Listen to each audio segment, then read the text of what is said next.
Ground floor से लाने पड़ेंगे।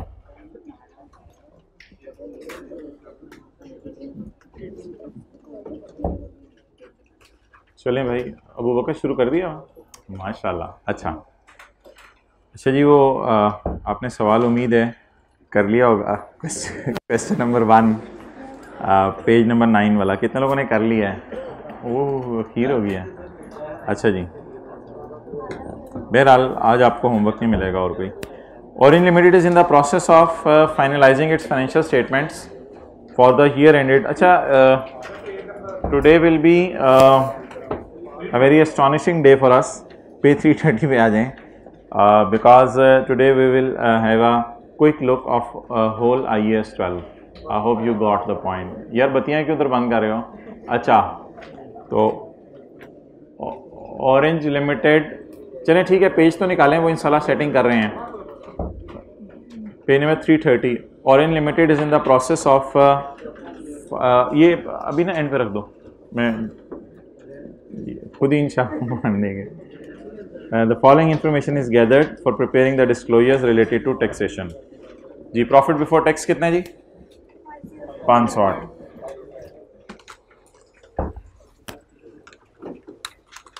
अहमद, बत्तियां क्यों बंद कर रहे हो?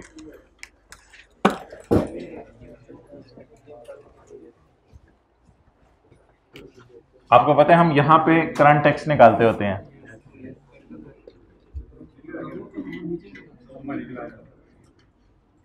करंट टैक्स जी, प्रॉफिट बिफोर टैक्स। अच्छा चलें, काम करते हैं, ये 17 नंबर है, 17 को मल्टीप्लाई करें 1.8 से,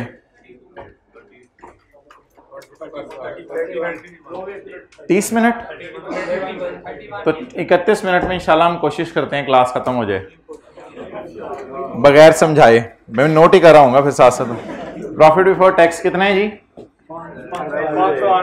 508।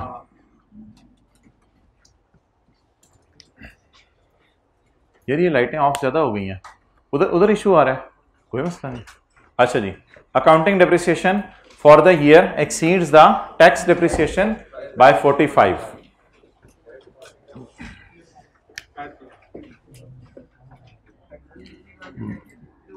लेक्चर 51 है। हाँ हाँ हाँ, सही है सही है सही है, बिल्कुल सही है, कोई मसला नहीं। ओके, वर्किंग में इधर ही ओपन कर लेता हूं।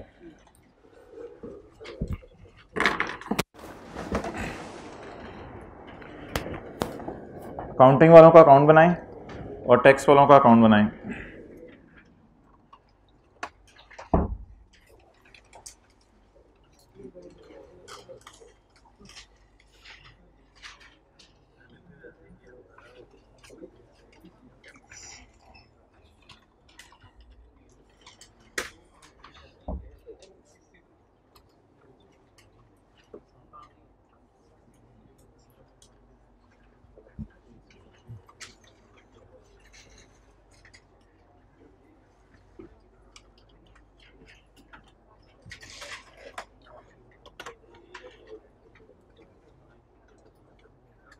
जी, working number 2,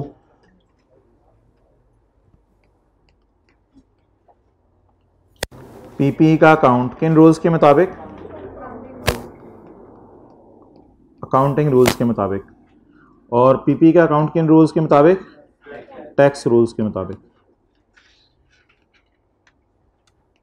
working number 3, PP as per tax rules. जी, accounting depreciation for the year exceed tax depreciation by 45। तो अकाउंटिंग डेप्रिसिएशन ज्यादा है टैक्स डेप्रिसिएशन से, कितनी? 45। Next, during the year OL sold a machine whose accounting WDV exceeded the tax WDV by 15. Accounting BV is greater than tax BV by 15.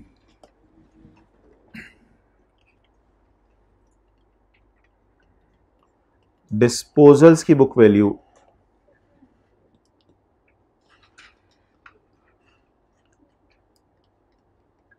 Is it so?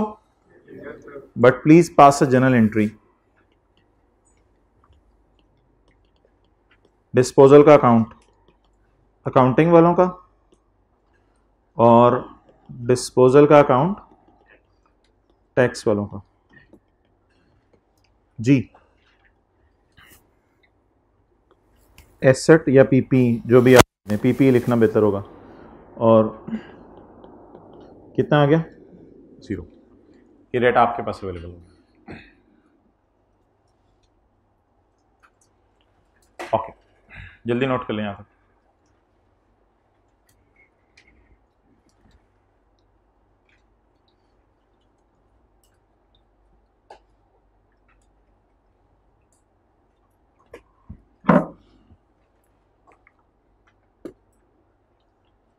Okay, अब आप हजरात के आने का वेट किया जा रहा था। अब्दुल्ला आप रिलैक्स करो, कोई नहीं, बस ठीक है, कोई सच काम नहीं है। अब असल में ना इस सवाल में जो मैंने शुरू करना था सवाल, वो सबसे आखिरी पैरा पढ़ के शुरू करना था सवाल। अब आप कहेंगे हमें पेपर में कैसे पता चलेगा कि सबसे पहले आखिरी पैरा पढ़ना है?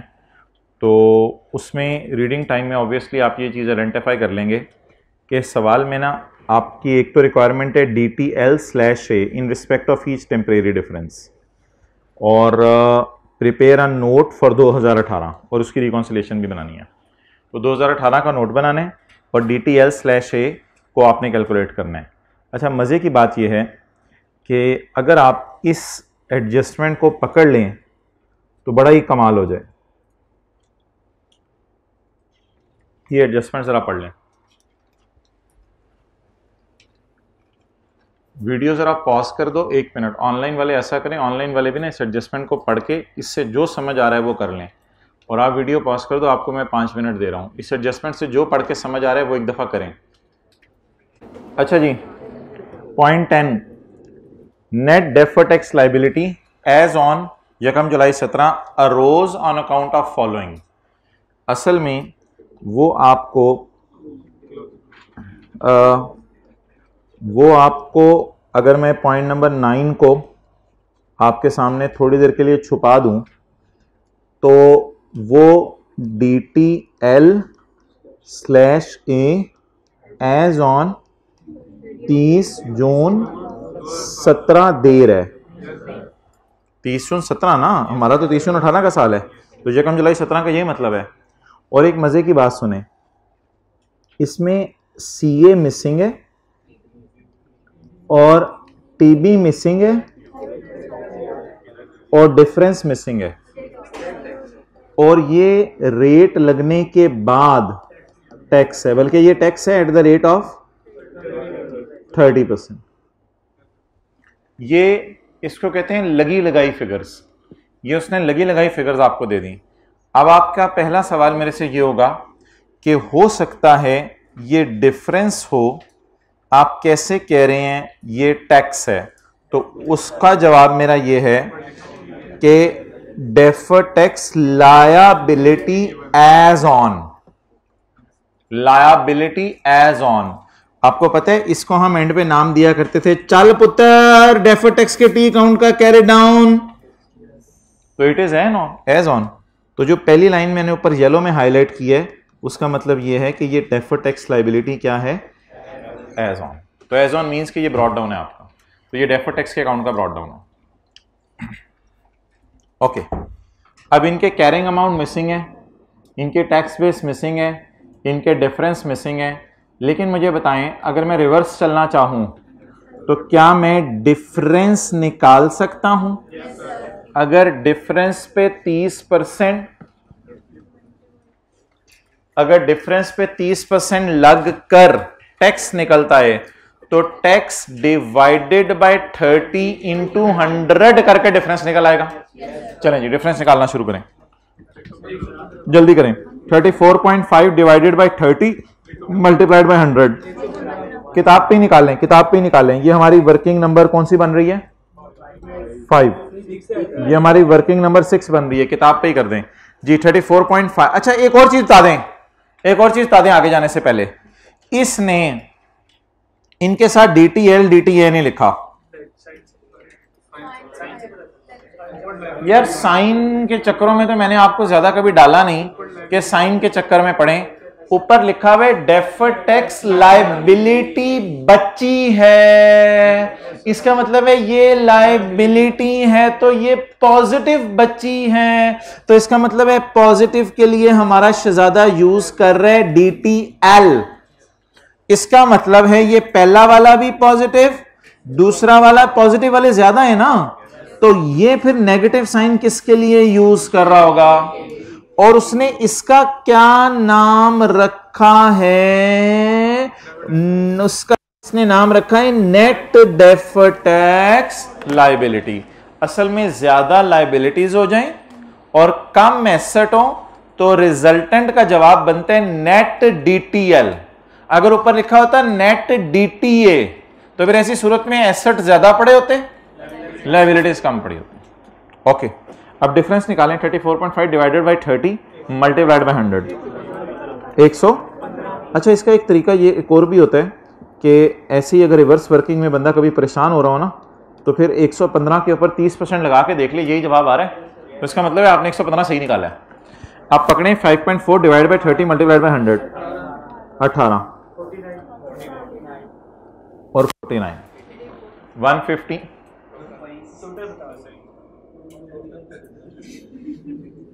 क्या करने टोटल का, हर एक बेटा अलग अलग निकला हुआ है, तो ये तीनों बाप का टोटल क्या करना है,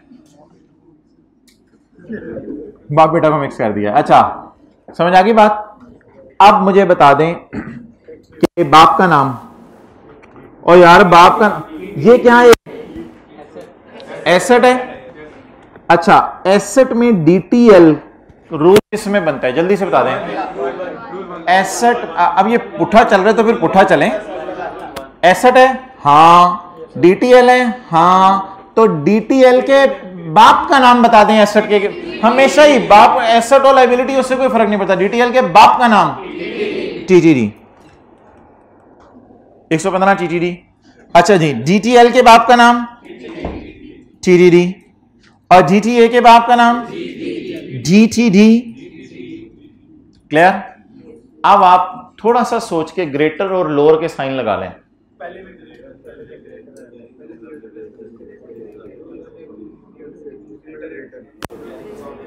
जी भाईजान, मुझे बताएं, एसेट का रूल 1 TTD देता है, रूल 2 TTD देता है, रूल 1 TTD देता है, तो इसलिए यहां किसका साइन लगा दें, ग्रेटर का।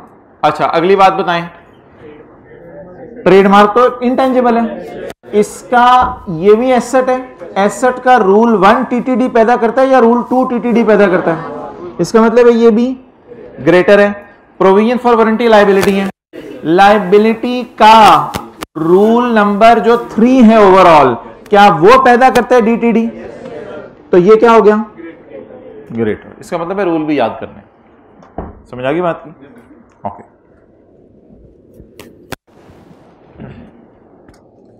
अच्छा एक चीज आज मैं और बता दूं आपको, मैंने एक क्लास में आपको लिखवाया था कि एसेट तो कैरिंग अमाउंट टैक्स बेस होती है पीपी की, ट्रेडमार्क की भी कैरिंग अमाउंट टैक्स बेस होती है, क्योंकि एक टेंजिबल है कि इनटेंजिबल है।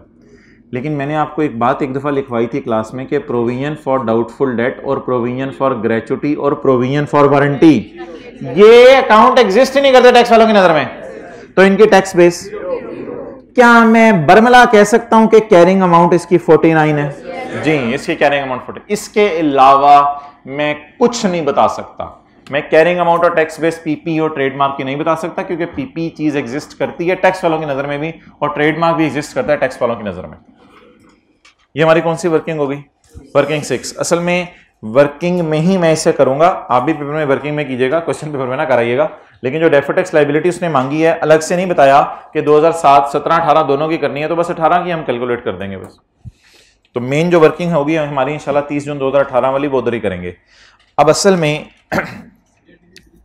क्या ये जितनी है ना, provision for doubtful date, provision for gratuity, provision for warranty, ये टैक्स वालों की नजर में एग्जिस्ट ही नहीं करते।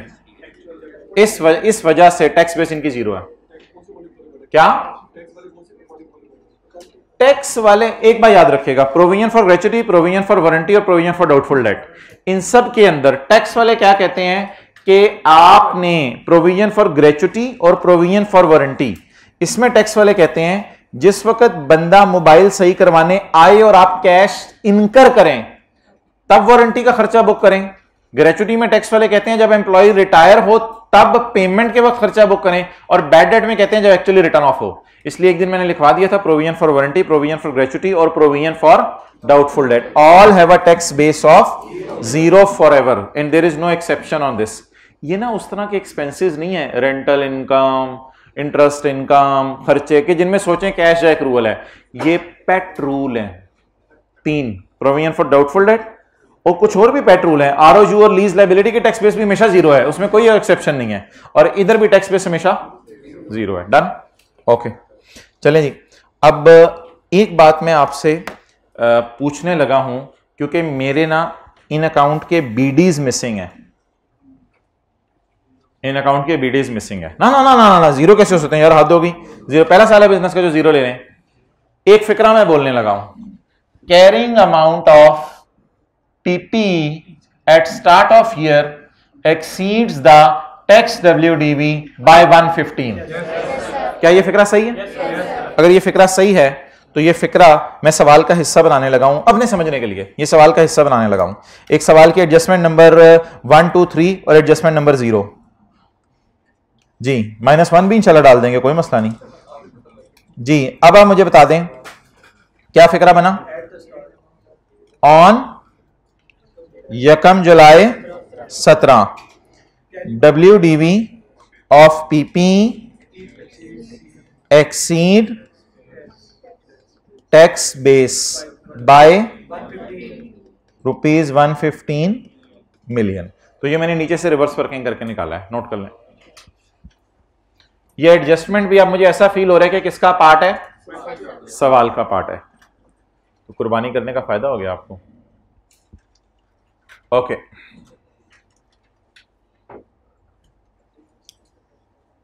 चलें जी। अब वो जो वर्किंग 2 और 3 चल रही है उसके बीडीज बता दें।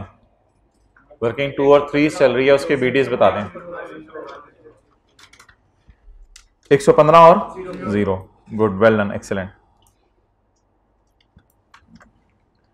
ब्रॉड डाउन 115, ब्रॉड डाउन 0 जी मोहतरम। अब आगे चलें। क्या ये अकाउंट पूरा हो गया? अल्हम्दुलिल्लाह, एडिशंस है ही नहीं सवाल में, डिस्पोजल्स भी डाल दी हमने, डिडक्शन भी डाल दी। ये अकाउंट भी पूरा हो गया। कैरी डाउन्स निकाल लें, कैरी डाउन्स निकाल लें। बैलेंसिंग कितना? 55।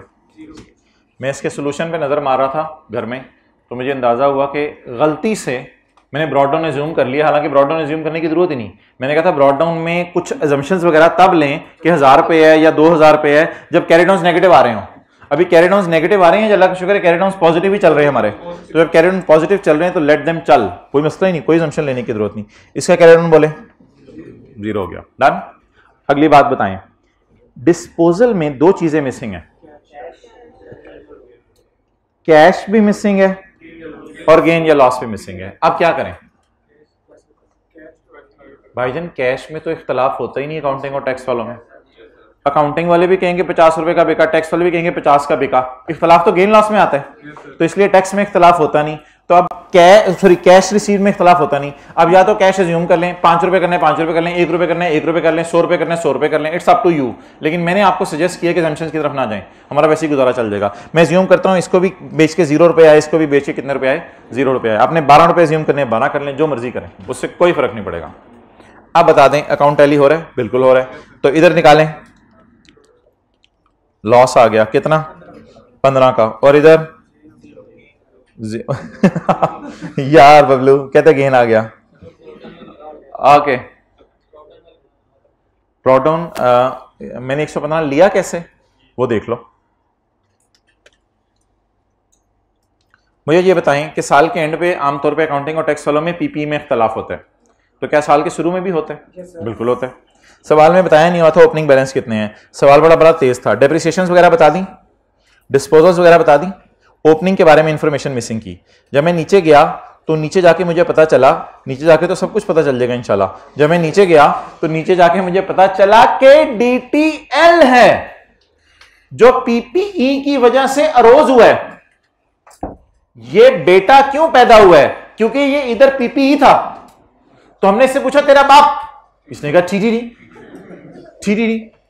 फिर हमने रूल 1 और 2 इसलिए लगाया कि ये एसेट है। फिर हमने सोचा रूल 1 या 2, तो पता चला रूल 1 जब एसेट का हो तो TTD होता है, तो इसलिए ये रूल 1, इसका मतलब है ये ग्रेटर हो गया। अब इसको मैंने अंग्रेजों की जुबान में ट्रांसलेट किया। PPE at start of year carrying amounts exceed the tax base by 115। ये इंग्लिश का फिक्रा मैंने निकाला और अपनी तरफ से नहीं निकाला, और वो जो सवाल में डाटा दिया था उसी से निकाला। तो ये फिक्रा मैंने ऊपर अपने समझने के लिए लिख लिया। क्लियर? चलें पोस्टिंग कर दें, इजी मार्क्स ले लें। करंट टैक्स और डेफर्ड टैक्स में वर्किंग नंबर कौन सी है? वर्किंग नंबर रिक्वायरमेंट है, रिक्वायरमेंट नंबर बी है, DTL/A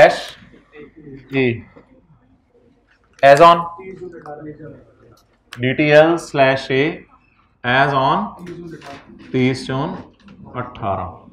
चलें जी ऐड करें अकाउंटिंग वालों की डेप्रिसिएशन।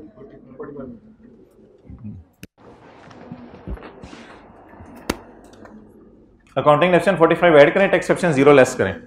लेस करने की जरूरत नहीं। ऐड अकाउंटिंग एक्सेप्शन कितनी? 45।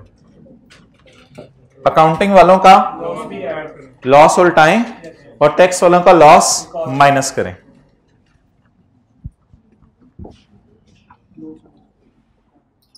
अकाउंटिंग लॉस ऑन डिस्पोजल कितना? 15। ये क्या हो गया? Current tax. डेफर्ड टैक्स में आए PPE carrying amount tax base कितनी? 55 और 0 डिफरेंस 55 TTD और tax at the rate of 30% जी 16.5 डेफर्ड टैक्स लायबिलिटी। नोट कर लें।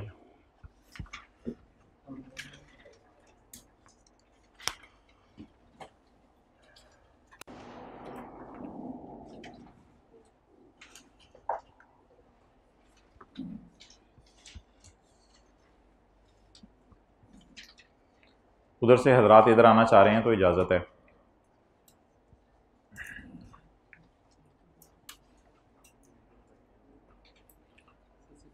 डन जी।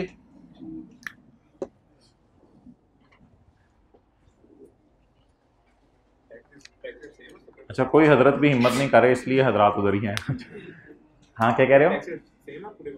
हाँ अनलेस के कुछ और बता दें।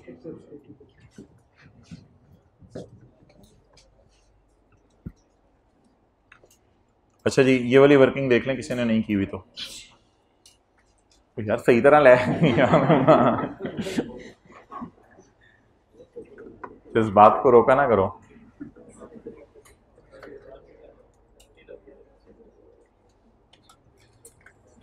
Okay let us have a quick revision of this concept. Accounting deficit exceeds exception by 45. Accounting deficit exceeds exception by 45. OL sold a machine whose BV exceeded the tax BV by 15. Whose accounting BV exceed the tax BV by 15. और उसके बाद opening की information तो भाई की वजह से revise होगी इनकी बरकत से। कैरी डाउन हमने बैलेंसिंग निकाल लिए।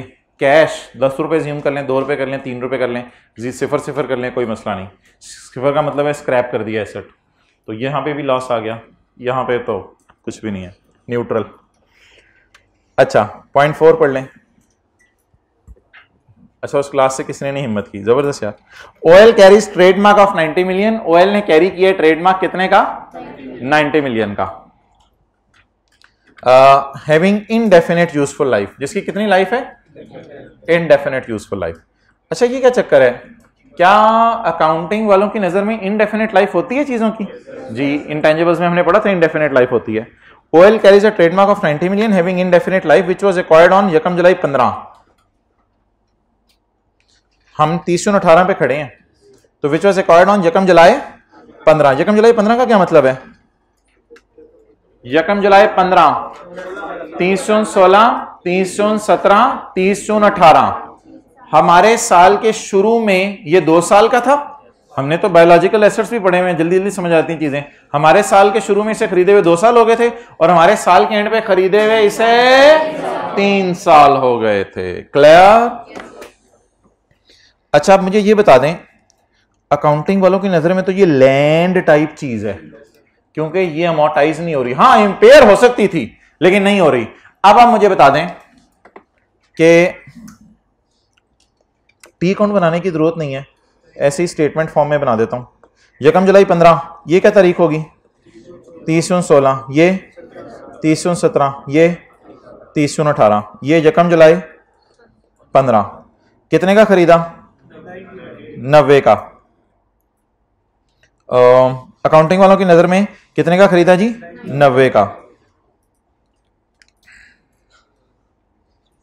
ये मैं ब्लैक मार्कर से अकाउंटिंग वालों की नजर में बनाने लगा हूं। 90 - 0, 90 - 0, 90 - 0 इज इक्वल टू 90। डन। तो ये अकाउंटिंग वाले तो डेप्रिशिएट कर नहीं रहे। टैक्स वालों की नजर में, अब मैं पूरा अकाउंट नहीं बना रहा, इसे आसानी से बना रहा हूं। टैक्स वालों की नजर में कितने का खरीदा?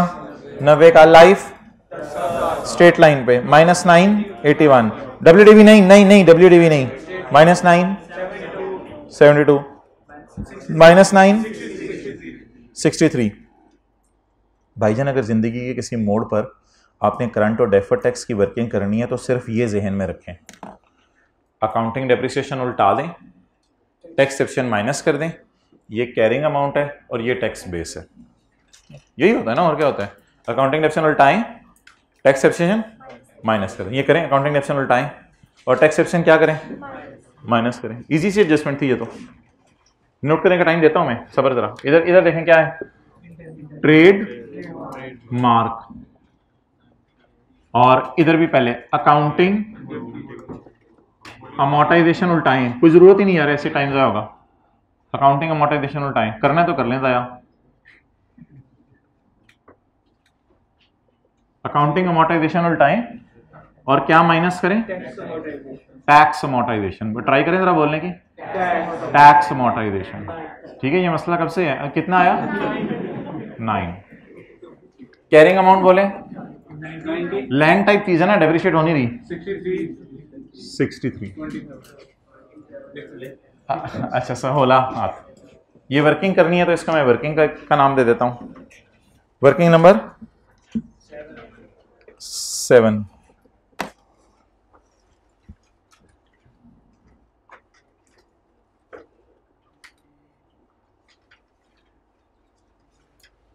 जल्दी करें यार।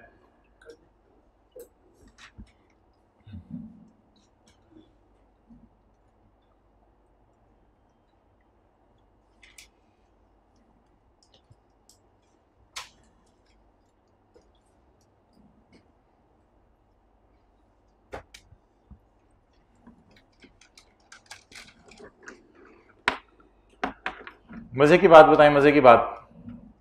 बबलू भाग रहा था, ये क्या बात हुई? मजे की बात क्यों बताएं? मजे की बात।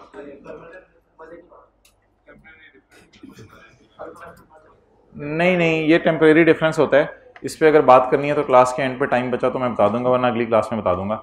ये टेम्परेरी डिफरेंस होता है, ये परमानेंट डिफरेंस नहीं होता। असल में जिस अगर एसेट बिकता है तो गेन लॉस दोनों कैलकुलेट करते हैं, वहां से इफेक्ट खत्म हो जाता है। तो ये टेम्परेरी डिफरेंस है। अच्छा, अकाउंटिंग वाले असल में टैक्स वाले डेप्रिशिएट करें, अकाउंटिंग वाले बेचने पे गेन लॉस निकाल लेंगे, वहां से इफेक्ट इसका खत्म हो जाना है। ये परमानेंट डिफरेंस नहीं है। अच्छा, मैं कुछ और पूछ रहा था, मैं मजे की बात बताएं यार। कोई भाई दूसरी क्लास में माइक दें। अब्दुल्ला, मजे की बात, हाथ खड़ा करें। मजे की बात जी, मजे की बात।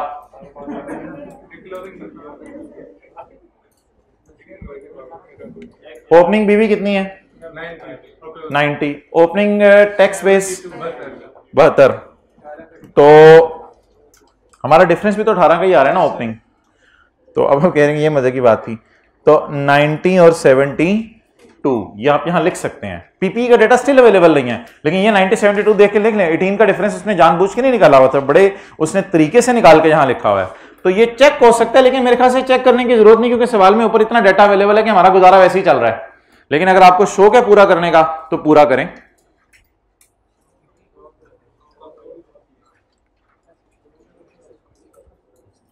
डन जी? मजे की थोड़ी सी थी बात? भाई कह रहे हैं मुझे मजा आया, तो ठीक है, पैसे पूरे हो गए। ओके, किस चीज की? अच्छा हाँ,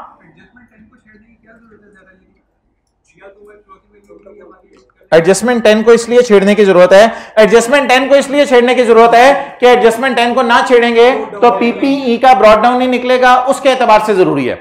एडजस्टमेंट 10 को ट्रेडमार्क के एतबार से शायद छेड़ने की जरूरत नहीं थी, क्योंकि ट्रेडमार्क की डेट ऑफ परचेज तक का डाटा इसने हमें दे दिया और सारी लाइफें लुफें भी दे दी, इसलिए उसमें छेड़ने की जरूरत नहीं। लेकिन एडजस्टमेंट 10 को प्रोविजन फॉर वारंटी में इसलिए छेड़ेंगे, प्रोविजन फॉर वारंटी या प्रोविजन फॉर ग्रेचुटी का ब्रॉड डाउन मिसिंग होगा। अच्छा जी, आगे चलें। मैं भी अपने आप को फ्रेश रख रहा हूं, आप समझ रहे थे आपके सवाल का जवाब गुस्से से दे रहा हूं। ओके ओके, 0.5 सही बात आपको बताऊं, 0.5 के लिए आज बुलाया था आपको, सुभान अल्लाह, 0.5 के लिए बुलाया था। पहले आप मुझे बता दें कि वो फोन करके अब्बू को बुला रहा है, अब्बू आ जाए 15 मिनट बाद। अच्छा, अब आप मुझे ये बता दें कि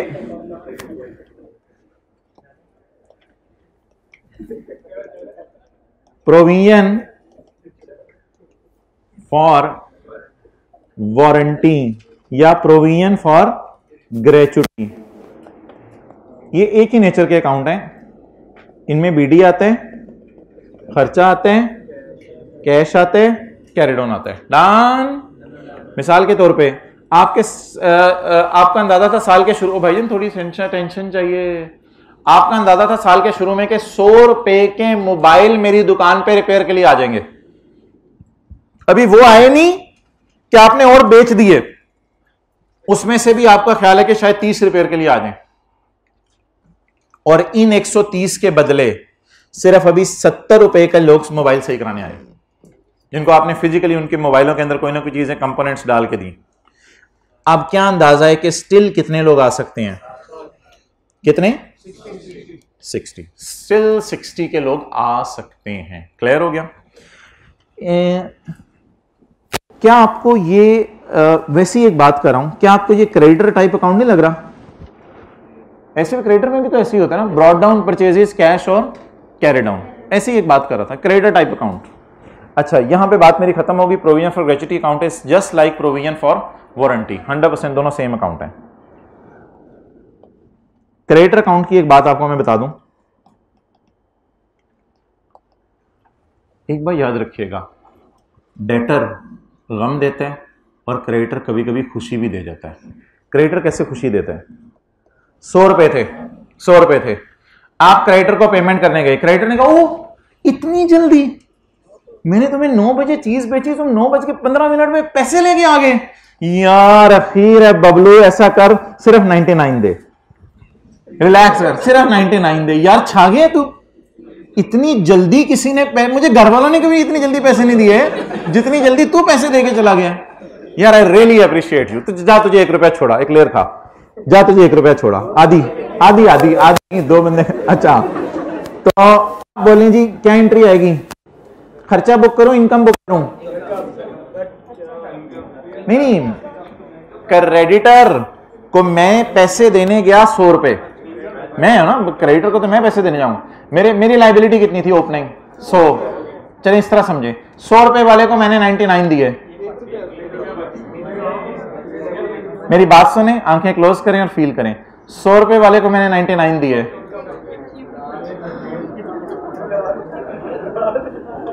जी भाईजान इसका क्या नाम? डिस्काउंट रिसीव्ड इनकम कितना? 1। वैसे अकाउंटिंग अब बदल चुकी है, इसको टीचर्स परचेजेस के अंदर अब काम करवाते हैं, ये अकाउंटिंग इसकी थोड़ी बदल चुकी हुई है, लेकिन एक मिसाल दी है मैंने आपको समझाने के लिए, ये मुझे खुशी हुई इस बात की। ठीक है, क्लियर हो गया? तो ये इनकम अकाउंट्स में ना अक्सर इस साइड पे रिकॉर्ड होती हैं और खर्चे इस साइड पे रिकॉर्ड होती हैं। अच्छा जी, प्रोविजन फॉर वारंटी अकाउंट का पहले तो ब्रॉड डाउन बता दें कितने, 49। ये इस अकाउंट का क्या है, ब्रॉड डाउन। आपको पता है कि ट्रेडमार्क अकाउंट का ब्रॉड डाउन 90 है और ट्रेडमार्क अकाउंट की ओपनिंग टैक्स वालों की बुक वैल्यू 72 है। इसी तरह provision for warranty account accounting वालों की नजर में ब्रॉड डाउन कितने हैं? वाज़े तौर पे इसने दिया नहीं हुआ, लेकिन हमने बेटे से बाप कैलकुलेट कर लिया था, 14.7 से 49 कैलकुलेट कर लिया था, और हमें यह असूल भी पता है प्रोविजन फॉर वारंटी की टैक्स बेस क्या होती है, 0। तो इस बुनियाद पे आप प्रोविजन फॉर वारंटी का अकाउंट बनाएं और डंके की चोट पर बनाएं, अपने रजिस्टर पे ना बनाएं, डंके की चोट पे बनाएं। वर्किंग नंबर 8, अकाउंट का नाम प्रोविजन फॉर वारंटी जी, 1 जुलाई 2017, ब्रॉड डाउन 49। ये पिछले साल का कैरी डाउन होगा जो कि डेफर टैक्सी वर्किंग में गया होगा, जो हम उधर से इस दफा लाए हैं। अच्छा, अब आप ये एडजस्टमेंट पढ़ लें। OL sells goods with a 1 year warranty. OL चीजें किस तरह बेचते हैं? 1 साल की वारंटी पे, और ये अंदाजा है, यानी अगर 1 साल बाद कोई बंदा आए तो फिर अगर वो वारंटी क्लेम करे भी, तो मैंने एक बंदे को 1 जनवरी 17 को चीज बेची साल की वारंटी पे, बातें सुने, इस सवाल की बात नहीं करा, मैंने 1 जनवरी 17 को किसी बंदे को चीज बेची साल की वारंटी पे, वो 3 जनवरी 18 को आया, भाईजान मोबाइल की स्क्रीन को क्या हो गया है, सिर्फ मुझे ही शो कर रही है, तो मोबाइल को मसला हो गया, कोई हैंग हो गया, ये तो क्या मसला क्या है ये मोबाइल में? आपने कहा भाईजान निकले इधर से, साल पूरा हो गया। साल के बाद मेरा कोई वादा नहीं था आपसे वारंटी का, क्या वारंटी क्लेम ऑनर करेंगे या उसको झंडी कराएंगे? ओके, आप पढ़ें, OL sells goods with a 1 year warranty. इसका मतलब है 1 जुलाई 17 को जो 49 की मेरी लाइबिलिटी है, अगर ये लोग 30 जून 18 तक आ गए तो ठीक है, और अगर ये 49 ना आए तो फिर मुझे खुशी होगी, और अगर 49 से ज्यादा आ गए, प्रोविजन तो होता ही अंदाजा है ना, तो मुझे काम होगा। तो इन लोगों को एक ऑप्शन अवेलेबल है कि साल के अंदर अंदर आ जाएं। अगर साल के अंदर अंदर आ गए, आप हमारे भाई हैं, जी आया नो, हम आपकी चीजों को रिपेयर करके देंगे, लेकिन अगर साल के बाद आप आए तो आपसे बड़ा दुश्मन कोई नहीं हमारा। OL sells goods with a 1 year warranty and it is estimated, और ये एंड इट इज एस्टिमेटेड, और ये अंदाजा लगाए that warranty expenses are 2% of, warranty expenses are 2% of, कौन सी फिगर आपको एक दे दी है इसने, warranty expenses are 2% of annual sale, expense की फिगर। और मुझे ये बताएं कि सवाल में सेल कितनी है? तो इस दुकानदार का अंदाजा है कि अगर मैं 100 रुपए के मोबाइल बेचूं तो 2 रुपए की रिपेयर करनी पड़ती है, 2% का यही मतलब है। लेकिन इसने 100 रुपए के नहीं बेचे, इसने 1750 मिलियन के बेच दिए। तो बड़ी गेम तो बड़े नुकसान। तो अब मुझे बताएं 1000, अब बता दें जल्दी, वारंटी एक्सपेंस, सेल बोलें, वो वारंटी एक्सपेंस दे रहा है या सेल की परसेंटेज दे रहा है? वाजे लिखा हुआ है वारंटी एक्सपेंस आर 2%। तो बताएं 1750 ज़रब 2%, 35। ये 35 का एक्सपेंस हो गया फॉर द ईयर।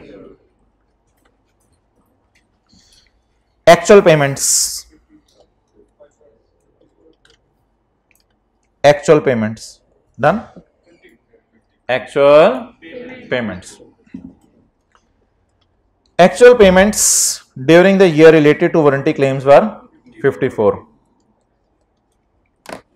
एक मेरे सवाल का जवाब दीजिएगा, ये जो 54 वाले लोग आए हैं, ये ओपनिंग में से आए होंगे या इनमें से आए होंगे या मिक्स आए होंगे? मिक्स आए होंगे। कुछ पुराने वाले भी आगे होंगे, कुछ ऐसे हैं जो लेके जाते ही पंगे आ जाते हैं मोबाइल में, 2 महीने 2 के अंदर भी आ सकते हैं। तो पुराने वालों में से भी आ सकते हैं और इन वालों में से भी आ सकते हैं।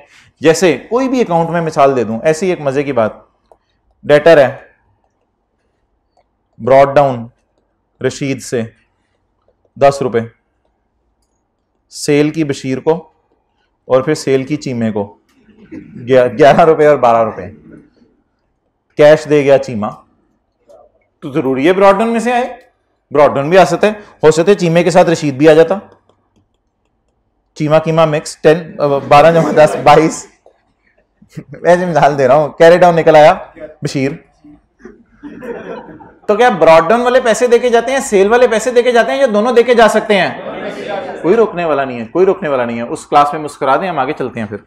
अच्छा, अब आप मुझे ये बता दें, provision for warranty, provision for warranty क्या इन्हीं के मोबाइल सही करके दिए होंगे या इन चाचूस के मोबाइल भी सही करके दे सकते हैं? अच्छा, सवाल वाले ने एक मजे की बात बताई। इसने ना 54 इसने 54 का ना ब्रेकअप दे दिया। ऑफ दीज 54 में से 38 मिलियन वो लोग हैं जिनको हमने पिछले साल बेचा था। इसका मतलब ये नहीं है कि आप परेशान हो, आप ब्रैकेट में 38 लिख लें बस। 38 वो हैं जिनको पिछले साल बेचा था। बाकी कौन होंगे वैसे? बाकी कौन होंगे? बैलेंसिंग बताएं। इस साल वाले तो बाकी कितने होंगे? 16।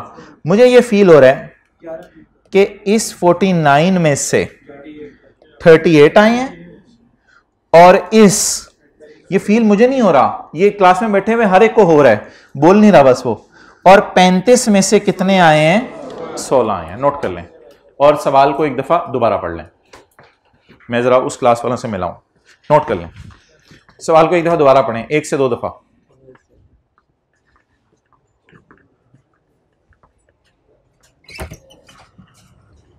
आओ, मरहबा मरहबा।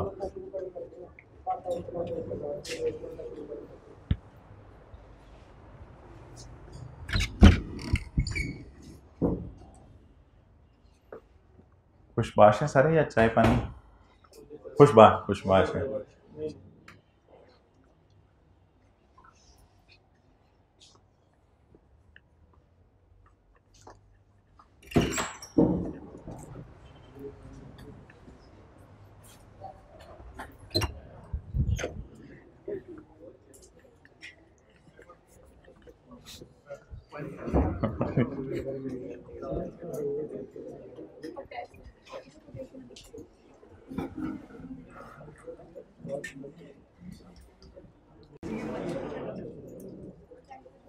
अच्छा, अब आप मुझे ये बताएं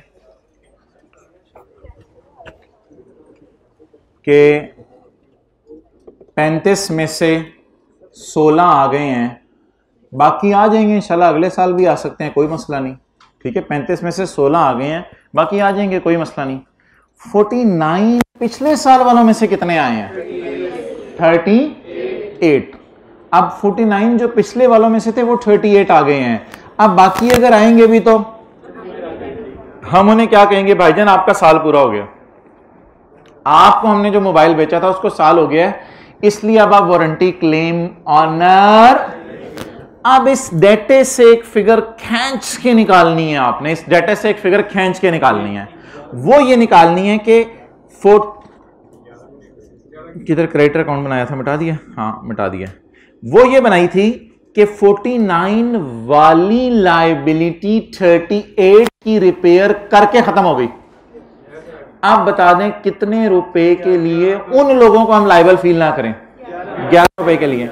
अब मेरा आपसे एक सवाल है, इस 11 रुपए को मैं खुशी के तौर पे बुक करूं कि 49 माइनस 38 11 की मेरी क्या है?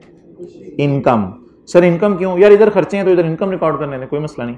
और एंट्री लायबिलिटी डेबिट और खुशी क्रेडिट, यही होगा ना? ये लायबिलिटी अकाउंट था, लायबिलिटी डेबिट और खुशी क्रेडिट। क्या इसको खुशी के तौर पे रिकॉर्ड कर लूं या करंट टैक्स की वर्किंग में शायद मुझे लंबा काम करना पड़े, तो आसानी के लिए इसको मैं गम से नेट कर लूं, गम से नेट कर लें। तो इसलिए मैं ये मुनासिब समझ रहा हूं कि इसको मैं गम से नेट कर लूं ताकि मेरा नेट गम कितना आ जाए? 24। 35 माइनस 11 कैसे आया? 49 वाले को कितने दे दिए? 38। ये मेरे ख्याल से ना फुल एंड फाइनल सेटलमेंट है, इसके बाद अब वो आ नहीं सकते हमारे पास। तो 11 की खुशी आई, ये क्या था गम, और ये क्या थी खुशी, नेट क्या बची गम, कितना 24 का। और अब मजे की बात सुने, कैरी डाउन पता है क्या आ रहा है, कैरी डाउन आ रहा है इस 35 और 16 का डिफरेंस, वो वैसे भी देख लें यही आ रहा है, कैरी डाउन 49 प्लस 24 माइनस 54 19, तो कैरी डाउन 19 आ रहा है। और एक और तरीका कैरी डाउन का 35, इस पिछले साल वालों को कैरी डाउन, एक बात असूल सुने, आमतौर पे हर अकाउंट का असूल है बीडी सीडी का पार्ट बनता है, लेकिन इस अकाउंट में मैंने कहा था बीडी को उड़ा के रख दीजिएगा अगर वो साल के अंदर ना आए।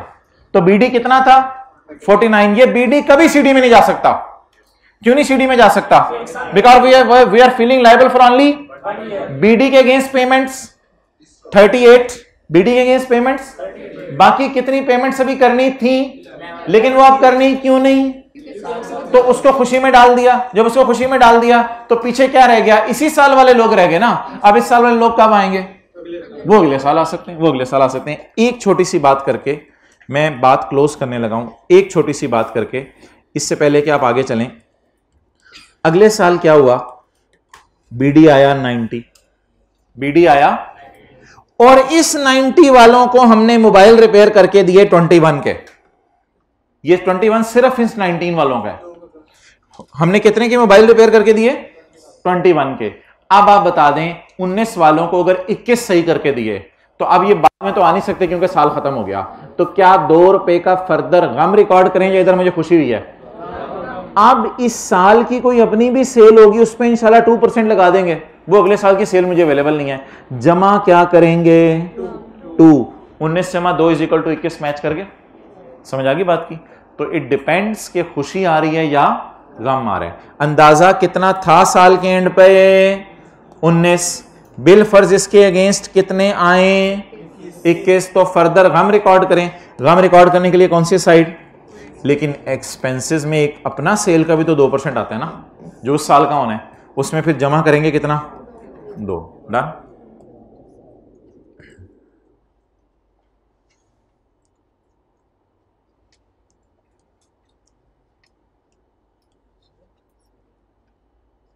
ओके,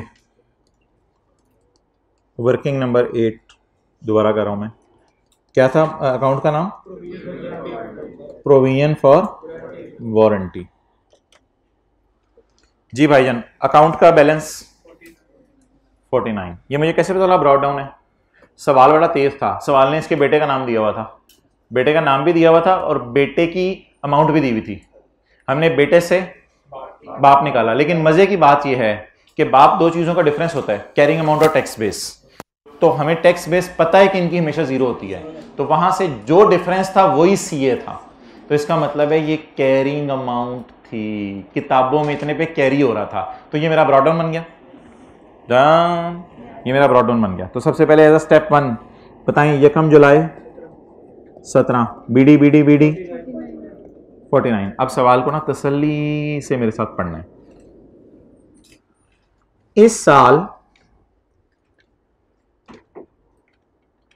ओएल का ये दस्तूर है कि साल की वारंटी देते हैं, और अंदाजा ये है कि इस साल का खर्चा 2% है सेल का। आपको कैसे पता चला खर्चा है, बड़ा वाज़ेह लफ्ज़ लिखा हुआ है, वारंटी एक्सपेंस। इस साल की सेल, और यार ये तो काली पट्टी है, ये एंड पे पढ़ लेंगे, इसकी टेंशन ना लें। 1750, तो सेल को पकड़ें और सेल को पकड़ के कितना लगाएं 2%। किस नाम से, सेल कितनी इंटू 2%, 35। आउटर कॉलम के बजाय इनर कॉलम में लिख लिया क्योंकि मुझे पता है मेरी बीडी में एक मसला आ सकता है, वो सवाल में पहली लाइन में लिखा हुआ था। Next, actual payments during the year were 54। Actual payments कितनी हुई 54 की, वर 54। अच्छा, इसके बाद एक खुशी की खबर आपको सुनानी है। Actual payments were 54, of these, इस पेमेंट में से 38 हैं उन लोगों के मोबाइल सही करके दिए जिनको पिछले साल सेल की थी। तो इसका मतलब है इस 49 के अगेंस्ट कितने लोग आए हैं? 30। कितने आए? कितने के साल पूरे हो गए और नहीं आ सकते? 11। 49 की ओपनिंग लायबिलिटी के अगेंस्ट अगर 38 की पेमेंट कर दें तो कितने की खुशी? ये आपकी मर्जी है, खुशी को इधर रिकॉर्ड करें या खुशी को गम के साथ नेट करें। मैं गम के साथ इसलिए नेट कर रहा हूं क्योंकि फिर करंट टैक्स की वर्किंग में ऐसी ज्यादा सोचना पड़ेगा, इसलिए मैं इसको इसके साथ ही नेट कर रहा हूं ताकि कोई नई चीज टी अकाउंट में मुझे नजर ना आए। और अगली बात, बाकी सवाल ने बताया नहीं था, वो ऑब्वियस सी बात है 16 इस साल वाले आए होंगे, लेकिन हमें इन चक्रों में पढ़ने की जरूरत नहीं, हम टोटल्स करके कैरी डाउन निकाल लेते हैं। 35 - 11 24। अब ब्रैकेटों वाली चीजें ना पढ़ें। 49 + 24 - 54, कैरी डाउन कितना आ गया? 19। अब मजे की बात सुने, इस अटेम्प्ट में बच्चों ने कहा कि हमें ये -11 का पता नहीं चला था, लेकिन उन्होंने 49 सही लिख लिया था, उन्होंने सेल का 2% लगा के 35 यहां लिख दिया और सब ने 54 वहां लिखा क्योंकि पेमेंट्स तो सवाल में गिवन है, और कैरी डाउन गलत निकाल लिया, तो बस उनका कोई आधा नंबर कट गया, बाकी सारी चीजों के पूरे मार्क्स मिल गए। तो उसमें कोई परेशानी की बात नहीं होती, कोई एक ऐसी नई चीज आ जाए।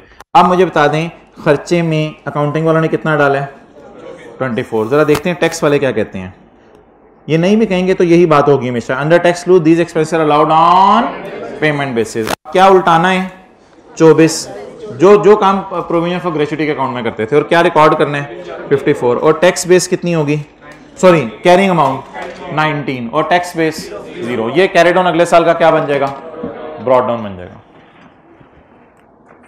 जी। वारंटी एक्सपेंस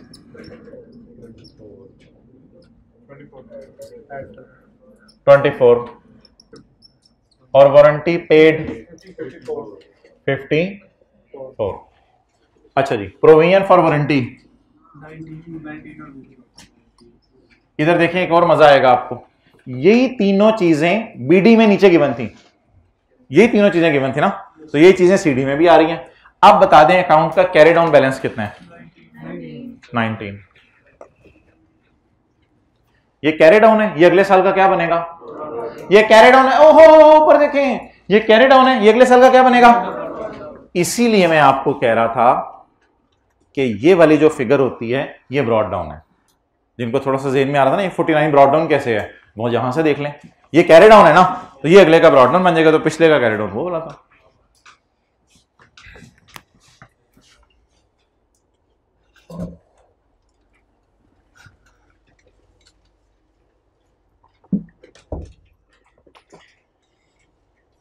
चलें जी, अल्हम्दुलिल्लाह सवाल में कुछ भी नहीं रह गया।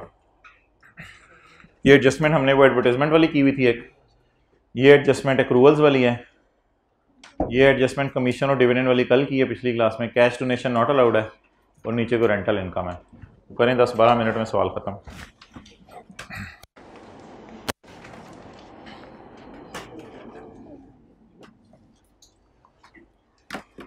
पॉइंट 6, एक छोटी सी बात आपसे कर दूं, क्योंकि पता नहीं आपके जहनों में आया हो ना आया हो, ऑनलाइन वालों के जहनों में आ सकता है, या हाइब्रिड वालों के जहनों में आ सकता है, या उधर से ट्रांसफ़र होकर आपके जहनों में आ सकता है। तो आपको पता है कि ये इशू आ सकता है। किसी के जहन में ऐसा ना कहीं आ जाए, ओ यार देख लें ऊपर जहन ही है ना, आ सकता है। किसी के जहन में ऐसा ना कहीं आ जाए कि ये 24 रुपये वालों के अगेंस्ट 16 की पेमेंट हो गई तो बाकी अब करनी नहीं है। ऐसा नहीं होता। असल में होता ये है कि ये 24 रुपये का जो खर्चा बुक हुआ है, ये मोबाइल 1 जनवरी को नहीं बेचे हमने, ये ड्यूरिंग द ईयर बेचे हैं। कुछ इसमें जनवरी में बेचे होंगे, कुछ फरवरी में बेचे होंगे, कुछ मार्च में बेचे होंगे, कुछ दिसंबर में बेचे होंगे, लेकिन ये सारे वो हैं जो पिछले सालों में बेचे हैं। और ये कुछ जनवरी में नहीं, जुलाई है माजरत हमारा ईयर है, कुछ जुलाई में, कुछ अगस्त में, कुछ सितंबर में, कुछ अक्टूबर में, कुछ नवंबर में, कुछ दिसंबर में, कुछ जनवरी में, कुछ फरवरी में, कुछ मार्च में, कुछ अप्रैल में, कुछ मई में, कुछ जून में। तो इनमें से कुछ आ गए 16 के नाम से, बाकी आ जाएंगे। अब अगले साल का ये बीडी बनेगा, लेकिन अगले साल जब सीडी निकलने लगेगा तो इस 19 को हम किसी भी सूरत में लिफ्ट नहीं कराएंगे, इस 19 के अगेंस्ट देखेंगे एक्चुअली हमारे पास कितने आए। तो ये सवाल जरा समझ आया? ओके, पॉइंट 6 कर दें जल्दी से। ये जो क्वेश्चन 9 किया था ना पास पेपर का एडवर्टाइजमेंट वाला, ये वो है। एक बार याद रखिएगा, हम किसी चीज को खर्चे में फौरन डाल दें और टैक्स वाले उसको ऐसा ऐसा डालें तो ये प्री पेड या एसेट टाइप की चीज बन जाएगी टैक्स वालों की नजर में। आप पढ़ लें। जी जी, पिछले साल का बता दे, डिफरेंसेस बता दे कि अकाउंटिंग और टैक्स एप्लीकेशन में डिफरेंस आ रहा है, तो हम पिछले साल का, हाँ, तो हम इस साल में ये कर सकते हैं, टेस्ट में दिया था उन्होंने कि इस साल में हम लोग जब पॉइंट 10 में पीपीई की कैरिंग अमाउंट और टैक्स केस निकाले तो कॉस्ट अज्यूम करके उसमें से माइनस करके निकाले डेप्रिसिएशन। नहीं, इसलिए कि बीडीज में भी डिफरेंस होगा पिछले साल, बीडीज में भी डिफरेंस होगा, तो ऑब्वियस सी बात है अगर डेप्रिसिएशन में डिफरेंस है तो पिछले साल की बीडी में डिफरेंस होगा, नहीं हो सकता possible. During the year OL expensed out payment of 17.5 million. रुक जाएं, एंट्री बता दे अकाउंटिंग वालों ने क्या किया है। OL expensed out the payment of 17 expense debit, इसकी कैरिंग अमाउंट बताएं। 0 0 0 कैरिंग अमाउंट 0 और P&L में कितना गया 17.5। बनाने की जरूरत है, ये वो एडवर्टाइजमेंट वाली बात याद है। 17.5 खर्चे में डाल दिया अकाउंटिंग वालों ने और कैरिंग अमाउंट अकाउंटिंग वालों की 0 आ गई। Related to restructuring of one of its business. Restructuring क्या होती है? कुछ एम्प्लॉइज को इधर शिफ्ट कर दिया, कुछ को इधर कर दिया, कोई ब्रांच चेंज कर दी, इसे रीस्ट्रक्चरिंग कहते हैं। Okay, as per tax laws these expenses are to be allowed as tax expense over a period of 5 years। उसमें हमारा साल भी डालें 18 का, तो 18, 19, 20, 21, 22 ये 5 सालों में टैक्स वालों ने खर्चे में माइनस करना है। अब आप मुझे बता दें, क्या टैक्स वाले पूरा खर्चे में डाल रहे हैं या 5 सालों में डाल रहे हैं? क्या टैक्स वाले आहिस्ता आहिस्ता डिडक्ट करने देंगे या अभी डिडक्ट करने देंगे सारा? तो मुझे बताएं अकाउंटिंग वालों ने फिलहाल कितना खर्चे में डाला है? 17.5। इसको क्या कर दें, उल्टा दें। अकाउंटिंग वालों का रीस्ट्रक्चरिंग एक्सपेंस उल्टाएं इसको। इसकी कैरिंग अमाउंट कितनी लूं मैं? 0। क्यों? जो चीज खर्चे में चलेगी उसकी कैरिंग अमाउंट तो नहीं है ना। और टैक्स वाले क्या कह रहे हैं, यार आपने ये रीस्ट्रक्चरिंग की है, बंदों को इधर उधर भेजा, ये किया, वो किया, बला किया, पटा ये किया, तो मतलब ये कि आप लोग इससे कई साल फायदा उठाओगे। तो ये पीपी टाइप एक चीज बन रही है, लेकिन मैंने इसको कहा था सोचा करें पीपी टाइप चीज, लेकिन इसका नाम प्रीपेड टाइप कुछ एसेट रख दिया करें। पीपी टाइप अच्छा लफ्ज नहीं होगा कि लैंड, बिल्डिंग और रीस्ट्रक्चरिंग, लेकिन कॉन्सेप्ट जहन में यही हो कि पीपी टाइप चीज है जो टैक्स वालों ने कितने सालों में खर्चे में डालनी है? 5 सालों में खर्चे में डालनी है। आप बता दें मुझे सोच के, टैक्स वालों ने इस साल भी कुछ खर्चे में डालना है या अगले साल से डालना शुरू करना है? ओ भाईजान, पेपर में ये सवाल भी आ सकता है कि टैक्स वाले अगले साल से खर्चे में डाल रहे हैं या टैक्स वालों ने सोचा है 2 सालों बाद खर्चे में डालना शुरू करेंगे, तो फिर फौरन खर्चा बुक करने की जरूरत नहीं है। लेकिन फिलहाल टैक्स वाले कह रहे हैं इस साल भी खर्चे में डालो। अकाउंटिंग वालों को कितने खर्चे में डाल चुके? एक्सपेंस्ड आउट 17.5। आपसे मैं दूर रहूंगा अब। एक्सपेंस्ड आउट 17.5 डन हो गया। अकाउंटिंग वाले कितना खर्चे में डाल चुके? 17.5। वो उल्टा दें, टैक्स वाले कह रहे हैं इसका 1/5 खर्चे में डालो। रीस्ट्रक्चरिंग अलाउड, हाँ अलाउड अच्छा लफ्ज होगा जी। 17.5 डिवाइड बाय 3.5। क्या सारा डिडक्ट हो गया या कुछ डिडक्टेबल इन फ्यूचर भी है? तो इसका मतलब है मैं डिडक्टेबल इन फ्यूचर चाहता हूं तो कुछ ना कुछ WDV लिखूंगा तो डिडक्टेबल इन फ्यूचर होगी ना। तो पीपी टाइप समझ लें इसको। कितना? 14। कैसे निकला? 17.5 माइनस 3.5। क्या नाम रखें इसका? प्रीपेड रीस्ट्रक्चरिंग रखते हैं, जो मर्जी रख दें। Prepaid restructuring. तो जिस खर्चे को हम फौरन खर्चे में डालें और टैक्स वाले 5 साल में खर्चे में डालें तो फिर उसकी बुक्स में कुछ ना कुछ वैल्यू एग्जिस्ट करनी चाहिए। ये टैक्स वालों की नज़र में बुक्स में कुछ वैल्यू इसकी एग्जिस्ट कर रही है। ये 14 क्या है? Deductible in future. और लॉजिक लगानी है तो लॉजिक लगा लें। ये प्रीपेड टाइप एसेट टाइप चीज़ है तो लेस है, ये रूल लग गया। और लॉजिक ये है कि डिडक्टेबल इन फ्यूचर है। ओके, खर्चों में पड़ा है खर्चों में क्या पड़ा है भाईजान? एक्रूवल का मतलब खर्चों के लिए पेएबल होता है। खर्चों में पड़ा है 26, काली पट्टी, काली पट्टी। खर्चों में पड़ा है 26। How to tackle? Prepare T account. How to tackle? Prepare T account. फिर देखें कैश अकाउंटिंग है या एक्रूवल अकाउंटिंग है, और फिर सारी डिस्कशन उसके बाद होगी, शुक्र है या सब्र है या क्या है। खर्चों में 26 मिलियन पेएबल पड़ा है, तो खर्चे का कोई भी अकाउंट बना लें। पता नहीं कौन सा खर्चा है, हमें क्या पता, जो भी खर्चा हो। वर्किंग नंबर 9, खर्चों का अकाउंट बनाऊं और आता है ना कितना 26।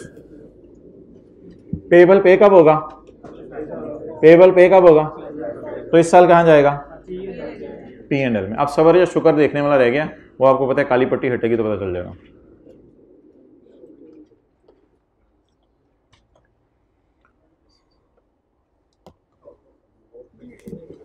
नहीं हटा?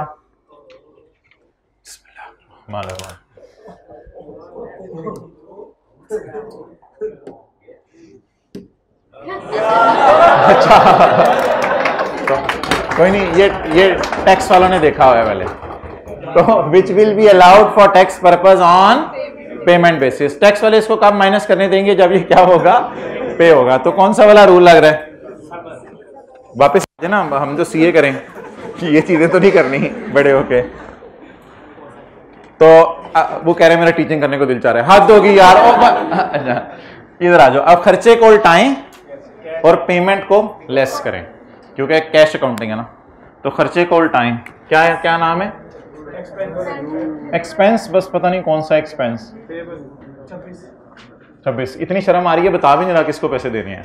होगा कोई रिश्वत एक्सपेंस पेएबल होगा।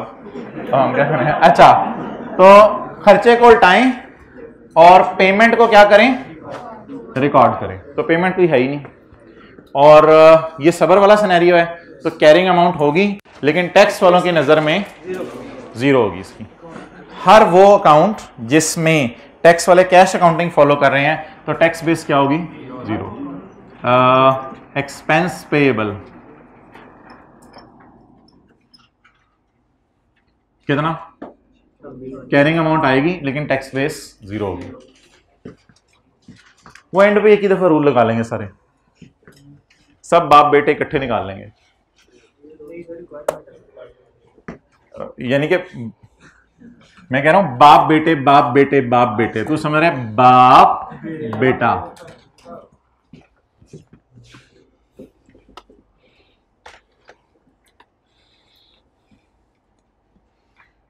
खर्चों में पड़ी है डोनेशन। खर्चों में क्या पड़ी है? डोनेशन 5 मिलियन की, जो टैक्स वाले माइनस नहीं करने दे रहे। ओ भाईजान, ये पेएबल पूबल कोई नहीं है कि अकाउंट बनाए पेएबल के। उस सादा चीज को भी मुश्किल ना बना दिया करें। पेएबल रिसीवेबल कुछ नहीं लिखा हुआ, बस सादा सी बात है। खर्चों में डोनेशन पड़ी है, तो क्या कर दें? Blue marker, blue marker, blue marker, क्योंकि आखिर में इससे रिकॉन्सिलिएशन मैच नहीं करनी। ब्लू मार्कर, ब्लू मार्कर नहीं है, ब्लू मार्कर है, तो डोनेशन उल्टा दें।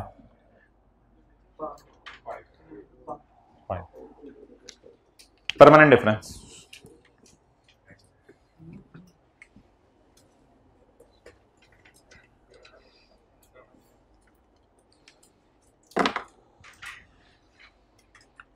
Other income include dividend receivable and other income include commission receivable. Other income include dividend receivable, other income include commission receivable. बस बस बस बस बस बस काली पट्टी छोड़ें पर इसको। चलें जी, बनाएं इसके अकाउंट। अदर इनकम में कमीशन रिसीवेबल पड़ा हुआ है, अदर इनकम में डिविडेंड रिसीवेबल पड़ा हुआ है। मजे का सवाल था ना, एक पूरी एक रिवीजन हो गई। मुझे मजा आ रहा है बहुत। वर्किंग 10, वर्किंग नंबर 11, वो 10 ही बोली जा रहा है। कॉमी और डीवी, कॉमी इनकम होगी और डीवी इनकम होगी। ये रिसीवेबल है पेएबल है? रिसीवेबल है जी। भाई ने निच ले ली, हम आगे चलते हैं। Closing receivable. Closing receivable 12.35। Receivable receive कब होगा बबलू? देखा बबलू बोला रिसीवेबल रिसीव कब होगा? अगले साल। और इनकम में कब गया? इस साल। वो उधर से रात मुस्कुरा दें, हाथ ऊपर करें, इंशाल्लाह फिर आगे चलते हैं जी। 3 लोगों ने किए हैं। P&L 12, P&L 35। अब हमने क्या देखना है, सबर या शुक्र, कि कैश अकाउंटिंग फॉलो करें या एक्रूअल अकाउंटिंग फॉलो करें। रिसीवेबल रिसीव कब होगा वैसे? अगले साल। और इनकम में किस साल गया? इस साल। You are giving tau to moustaches. दोबारा करें। बिस्मिल्लाह।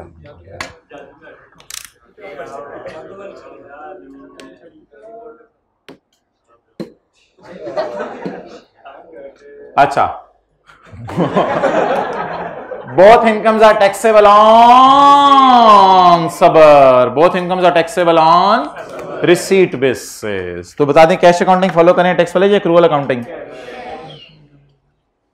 अगर आपको 30 जून 18 के साल में मिल जाती तो 30% टैक्स था, लेकिन हमें तो मिलनी ही अगले साल है। मिलेबल मिलेगा, मिलेबल मिलेगा। 2 से ज्यादा अरसा हो जाए तो हम कहते हैं दोस्त का नाम मिलेबल है। तो ये मिलेबल है, कब मिलेगा? अगले साल। ये भी मिलेबल है, कब मिलेगा? अगले साल। विद इफेक्ट फ्रॉम अगला साल। इधर जल्दी उठ। विद इफेक्ट फ्रॉम अगले साल कमीशन इनकम इज एग्जाम। जब भी डालनी थी, कमीशन इनकम इज एग्जाम। शुक्र है मिला नहीं। कभी कभी ना मिलने पे भी शुक्र किया कर। शुक्र है मिला नहीं, मिल जाता तो कितने % टैक्स देते। अल्हम्दुलिल्लाह। अब मिलना ही, मिलेगा कब? अगले। तब इमरान खान पता नहीं आ गया हो, कहेगा कोई टैक्स नहीं, चल माफ। ठीक है जी। और डिविडेंड पे हल्का फुल्का रिलैक्स करेगा। कितने %? 10%। ओके 10%। ठीक है जी।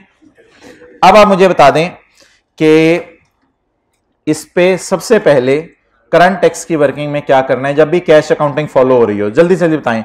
इनकम उल्टा दें और कैश रिकॉर्ड कर दें। इनकम उल्टा दें और कैश रिकॉर्ड कर दें। लेकिन ये दोनों ना रिकॉन्सिलिएशन में जाने हैं, एक एग्जेम्प्ट होने की वजह से और एक रेट डिफरेंट होने की वजह से। जी माइनस करवाएं। सर आप क्यों माइनस कर रहे हैं, क्या हो रहा है, क्यों माइनस कर रहे हैं? भाईजान वो कैश अकाउंटिंग में याद नहीं, how to tackle. Prepare T count, उल्टाएं इनकम, रिकॉर्ड करें रिसीव्ड। तो इनकम उल्टा रहे हैं बस। कितनी? 12। और डिविडेंड इनकम 35। डन। ये करंट टैक्स की वर्किंग में आ गया। तो हाउ टू टैकल में बाकी चीजें पढ़ाते हैं। हाउ टू टैकल में किधर है? 67। सॉरी फाइल मेरी। ये रिसीट बेसिस लॉस लिखा हुआ था सवाल में। रिसीट बेसिस लॉस लिखा हुआ था। चलें नजर मारते हैं कौन सा वाला सिनेरियो बन रहा है। भाई डिविडेंड के लिए जो है वो अजीब सिनेरियो बनेगा। एग्जेम्प्ट हो गया ना। डिविडेंड के लिए अजीब वाला सिनेरियो बनेगा और कमीशन के लिए शुक्र वाला सिनेरियो बनेगा, क्योंकि कौन सी अकाउंटिंग है? सॉरी कैश अकाउंटिंग, सबर वाला सिनेरियो बनेगा। ठीक है जी। तो रिसीट अकाउंटिंग माना दोनों जगह है। The dividend and the commission is taxable on receipt base. ये पढ़ के हम समझे कि शायद कैश अकाउंटिंग है, लेकिन एक और चीज उसने बता दी, कहते डिविडेंड तो मैं माफ करने लगा हूं। तो फिर ये कौन सी इनकम होगी? एग्जेम्प्ट इनकम होगी। डन। तो आप बता दें क्या करेंगे। जो एग्जेम्प्ट है उसमें तो क्या करेंगे? In deferred tax working carrying amount will appear and tax base will be assumed to be, क्योंकि डिविडेंड में टेम्पोरेरी डिफरेंस आने देंगे या आने से रोकेंगे? आने से रोकेंगे, पहली बात। और दूसरी बात मुझे ये बता दें, इधर अगर मैं आता हूं तो प्रिपेयर टी काउंट वो मैं बना चुका हूं कमीशन का। करंट टैक्स की वर्किंग के अंदर इनकम मैं उल्टा चुका हूं, उसके कमीशन एग्जाम्प्ट है। ओहो, मैं उल्टा बोल रहा था फिर। कमीशन एग्जाम्प्ट है, तो कमीशन एग्जाम्प्ट है तो कमीशन को यहां फॉल कराएंगे और डिविडेंड को इधर फॉल कराएंगे। होने तीनों समझ ली। अच्छा, तो जारी रखें, छिके रखें। ओके, वो कह रहे हैं कीप इट अप। तो अच्छा,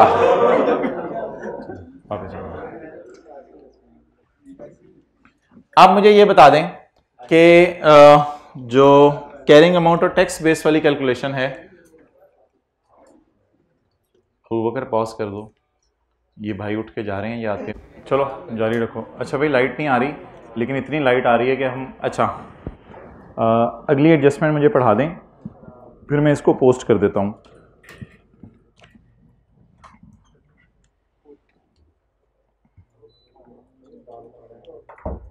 चलें ठीक है, ये वाली एडजस्टमेंट पहले पोस्ट कर लेते हैं। तो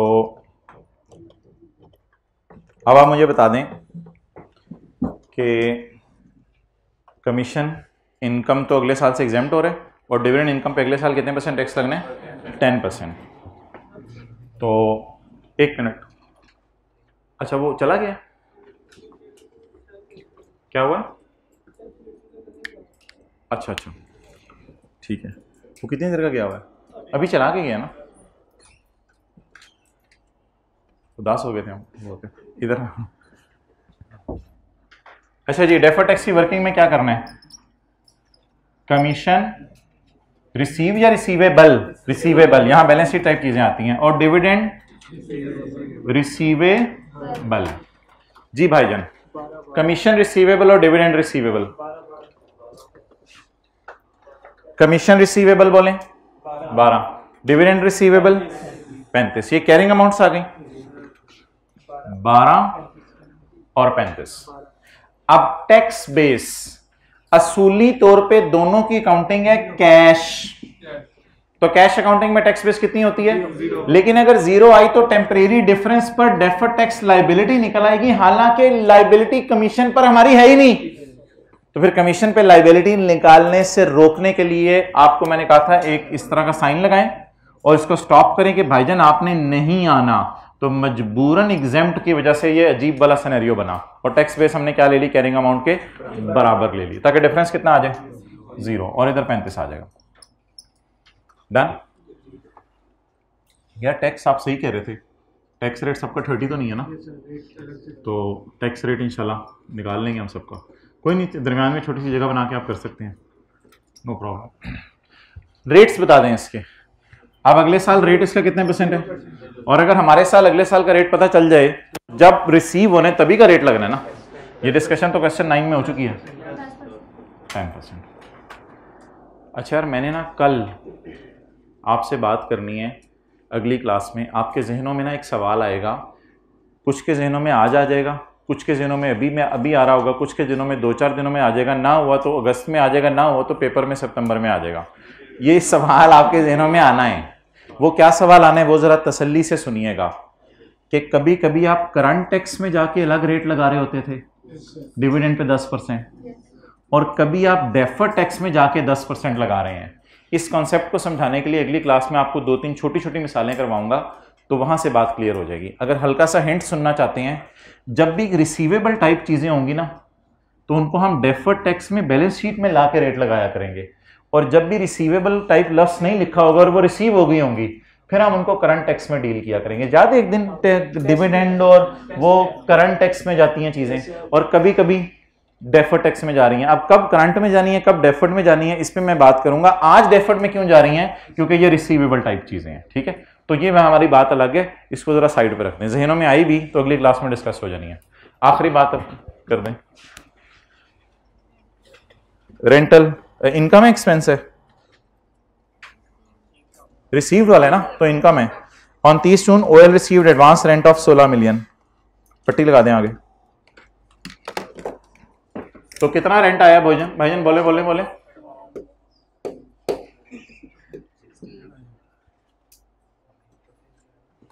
इधर भी नहीं चल रहा,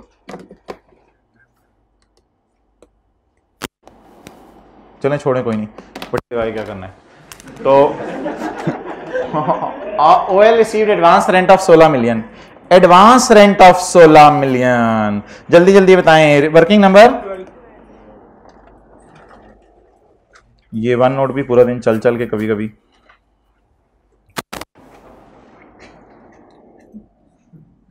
हाँ जी बोल बोल बोल बोल बोल बोल वर्किंग नंबर 12। हाँ जी, रेंटल इनकम का अकाउंट क्या है? एडवांस रेंट रिसीव हुआ है या रिसीवेबल है? इधर रिसीवेबल आता है और इधर क्लोजिंग अनअर्न्ड, कितना? 16। अनअर्न्ड अगले साल अर्न होके P&L में जाएगा, तो इस साल कैश कितना? 16। अब जरा रूल्स रिवाइज कराएं। अगर टैक्स वाले जैसे कि आपने चाती मार दी है कि रिसीट बेस पे चल रहे हैं, अगर टैक्स वाले रिसीट बेस पे चल रहे हैं तो बता दें क्या सबर वाला सिनेरियो है? बिल्कुल, कैरिंग अमाउंट लेंगे लेकिन टैक्स बेस 0 लेंगे, कैरिंग अमाउंट लेंगे लेकिन टैक्स बेस 0 लेंगे। Carrying amount 16, tax base 0। Income को उल्टा देंगे और कैश को ऐड कर देंगे, ऐसा ही है। इनकम को उल्टा देंगे, कैश को ऐड कर देंगे। क्या रिसीव? Rent receive 16। और इधर क्या लिखूं? Unearned rental. मैं ना ये 4 पॉइंट टिक कर रहा हूं, 1 2 3 4। इन्होंने सिर्फ सबर, शुक्र और अजीब इसकी रिवीजन कराई है, नथिंग एल्स। ये जो 4 expense payable, commission receivable, dividend receivable, unearned rental, इसलिए मैंने वारंटी वाले पॉइंट पे कहा था, बस आगे बात खत्म हो गई है।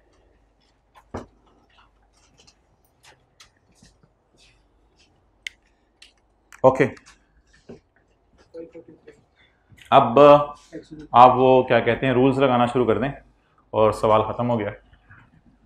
Carrying amount of asset is greater than tax. अब मुझे ना 2 से 3 मिनट पहले दे दें, मैं इसको पूरा कर लूं, फिर आप 1-2 मिनट में खुद ही पूरा कीजिएगा। इसका नाम TTD, तो rate 30%, 16.5 defer tax liability, greater TTD 8.1।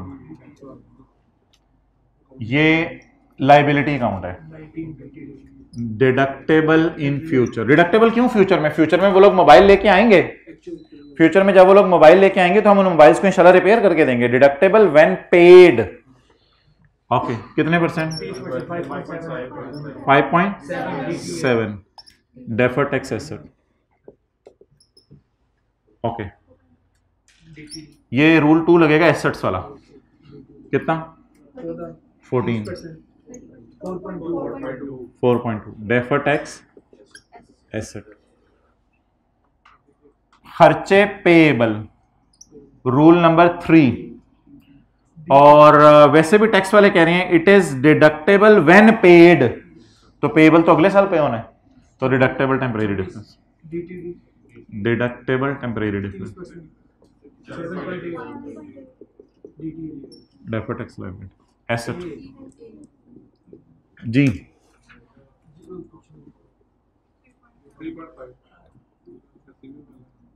Taxable temporary difference, defer tax liability,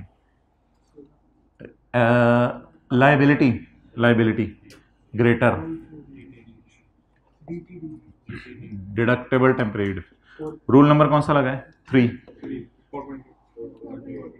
4.5 defer tax liability asset, बेटे का नाम जी। 5.6 क्या? DTL। अगला काम करें टी अकाउंट बनाने। अगला काम क्या करना है? टी अकाउंट बनाना है। पहले मुझे बता दें टैक्सेबल 543 और टैक्स 162.9 जी। बस डेफर टैक्स अकाउंट मुझे बना लेने, फिर आप करें। Working number 13 defer tax liability. Opening भी लायबिलिटी थी, ओपनिंग भी लायबिलिटी थी। BD कितनी थी वो सवाल में दी हुई थी, सवाल की आखिरी लाइन सेकेंड लास्ट लाइन 25.2 25.2, ये येलो में देख लें 25.2, और कैरी डाउन 5.6, dt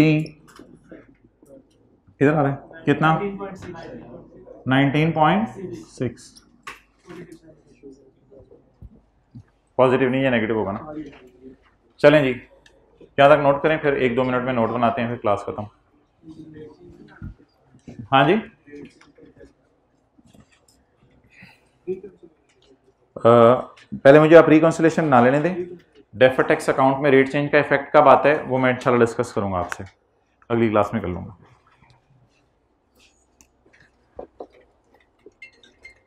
अच्छा वैसे मुझे बताएं, ये आपके सामने, एक मिनट यार कैमरा इधर करना, ये advance rent type adjustment, commission receivable, dividend receivable, accruals, cash donations, फिर ये वाली चीजें, फिर इसमें से कुछ एडजस्टमेंट्स, आधा सवाल ठीक हो सकता है?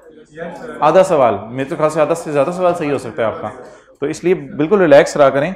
बस सबसे बड़ी बात यह है FAR 2 में आपने कोई टॉपिक और सब टॉपिक छोड़ना नहीं है।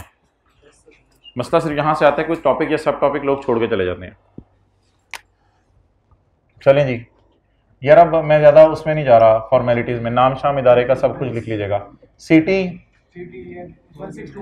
162.9, वो किधर बैठा हुआ है? ये DTL डेबिट, DTE क्रेडिट, खुशी 19.6, 180,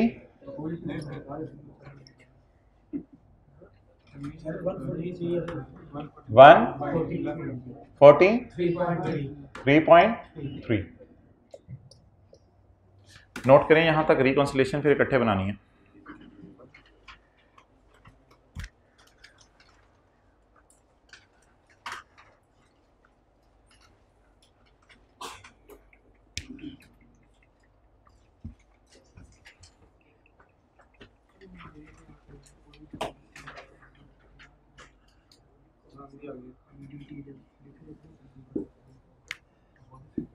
चलें जी, रिकॉन्सिलिएशन, PBT पकड़ें। Tax rate, tax 152.4। Okay, now अब ब्लू वाली चीजें देख लें। दो चीजें आती हैं यहाँ, रेट चेंज का जो डिफरेंस हो, और दूसरी चीज जो है वो अगर एग्जेम्प्ट इनकम हो या डिडक्शन नॉट अलाउड हो। तो ये डिडक्शन नॉट अलाउड है, इसको वहां ऐड किया तो यहां भी ऐड करें। डोनेशन 5 ज़रब 30%, 1.5। इन दोनों को यहां क्या किया? लेस, तो यहां भी लेस करेंगे। भाईजान ये नहीं देखना होता कि इन पे रेट कितना लग रहा है, ये देखना होता है कि इनके और जनरल रेट में डिफरेंस कितना है। इसके और जनरल रेट में डिफरेंस कितना है? 30%। इसके और इसके रेट में डिफरेंस कितना है? 20%। तो जो रेट लग रहा होता है वो देखना है, या जो बच रहा होता है वो देखना है? वजह पता है क्या होती है? 30 आप ऑलरेडी लगा चुके हैं सारे प्रॉफिट्स पे, क्योंकि ये दोनों इसमें पड़े हुए थे तो ही माइनस किए ना। इन दोनों पर भी 508 उठाने की वजह से पूरा 30 लग गया। लगना कितना चाहिए था? इस पर 0, इस पर 10, इस पर कितना ज्यादा लगा? 30, इस पर कितना ज्यादा लगा? 20। आई रिपीट, ये 508 में ये दोनों इनकम्स पड़ी हैं तो माइनस की है ना। पहली बात ये होगी। दूसरी बात, रेट हमने लगा दिया किस पे? इसका मतलब इन दोनों पे भी रेट लग गया। कितना लगा? इस पे कितना लगना था? कितना ज्यादा लगा? इस पे कितना लगना था? कितना ज्यादा लगा? 20। तो ये करना है, और साइन वही वाला जो यहां यूज हुआ है, कमीशन एंड डिविडेंड। 12 पे 30%, 35 पे कितने 20%। 3.6 143.3। अच्छा, इस साथ वाले को कह रहे हैं बड़ा वाला सवाल भी टैली हो जाता है। पॉसिबल, भाई के मुंह से निकला पॉसिबल ही नहीं है। कोई नहीं, बहुत से चार्टर्ड अकाउंटेंट ऐसे मिलेंगे कि सीए इंटर और सीए फाइनल में बैलेंस शीट टैली नहीं हुई, लेकिन पेपर फर्स्ट टाइम में पास हो गए, तो कोई मसला नहीं।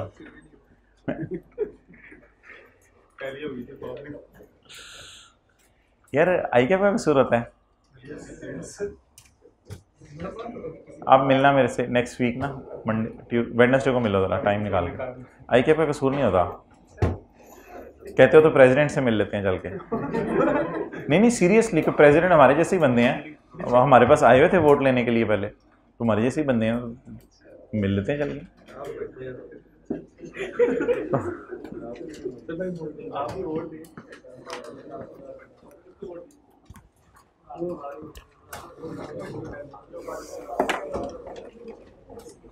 क्या पसंद करेंगे अब, घर जाना? अभी टाइम लगेगा, प्री प्लानिंग होती है तो फिर कुछ होता। अच्छा चलें ठीक है, ओके, फिलहाल अल्लाह हाफिज़। No homework.